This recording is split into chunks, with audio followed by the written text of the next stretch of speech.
We Go is about belonging, I think. Like trying to figure out where you belong, and I think that's sort of a more existential, heady question, and I'm glad it is. You know, it's not about where you belong geographically, but more importantly, like emotionally and mentally, I think, you know, and who your real family is and what you're really supposed to be doing, who you're supposed to be with. Those are big questions, and I think that it's all discussed in this movie. It's the movie I made to prove that I had a sense of humour after making 4 movies that aren't so funny.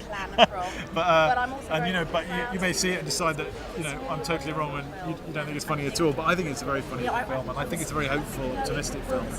Sam is the most confident director. On day 2 of the shooting, when Sam says get under the covers, that's when the friendship's forged, and that's where the chemistry either works or it doesn't. And then the other thing is, I think he's the greatest storytelling director we have.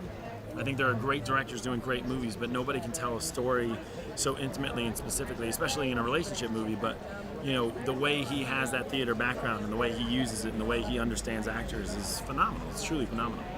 I've spent 6 years here, doing fringe show after fringe show, and not having much success, to be honest with you, but loving every second of it.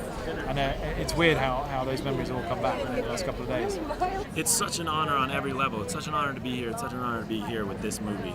But the only things I've heard about Edinburgh is that it's actually film lovers who come to this film festival, and that's exactly what you need, especially with a small movie like this. This is something that everybody's here for the right reasons, and that's really nice.